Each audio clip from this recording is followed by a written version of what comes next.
the leadership circle of our community that do the administrative side. So we've carefully structured ourselves to be a renewed kind of model that's working within the community, not apart, not hierarchical, but part of. You have called very much accountable. You have called for a truth commission. What exactly would that look like?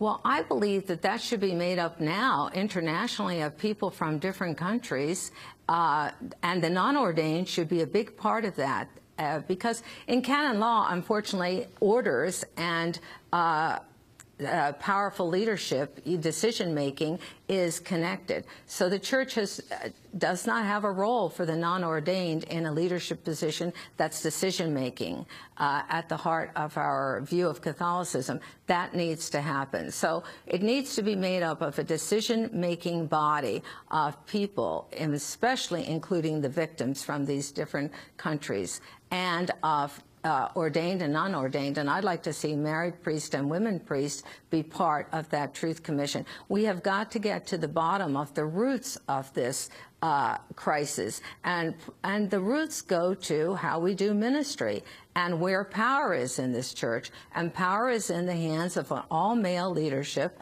hierarchy that protects itself rather than focuses on renewing the church and living the gospel with the people and doing justice for all.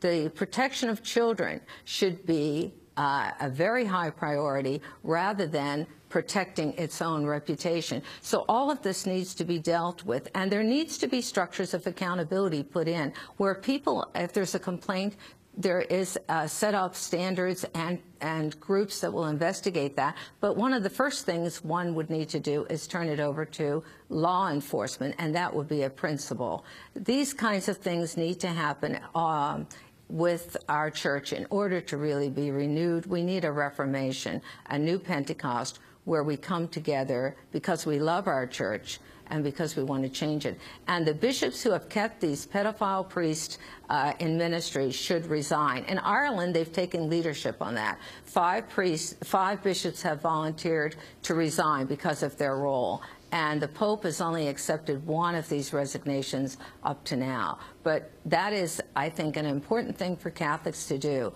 Call for the resignation of the bishops who kept pedophiles in ministry, and a call for a renewed Vatican III type of new Pentecost for our church, where we truly deal with reform and reform of the structural organizational part of our church. Bridget Mary Meehan, do you think the Pope should resign? Yes, I think he should, because I think they're in denial. Right now, it's sad to hear that speech that you played. He should be owning his responsibility in this particular abuse. At the heart of it, since 2001, he was the one who issued that letter calling the bishops to turn over all the cases of sexual abuse to his congregation in Rome under pontifical secrecy, and that kept it under wraps, kept it secret. We have 5 seconds. The first thing the church needs to do is to open up and be transparent and just for everyone. Bridget Mary Meehan, I want to thank you very much for being with us, spokesperson for Roman Catholic women priests and an ordained bishop serving in the southern region of U.S., and that does it for the broadcast. Democracy Now! Is produced by Mike Berkshire, Fotocaduce, Aramata, Angelique Comet, Steve Martinez, Nicole Salazar, Robbie Karen, Mike DeFilippo, Peter Curries, Miguel Noguera, engineers. Check the speaking schedule at democracynow.org. I'm Amy Goodman. Thanks for joining us.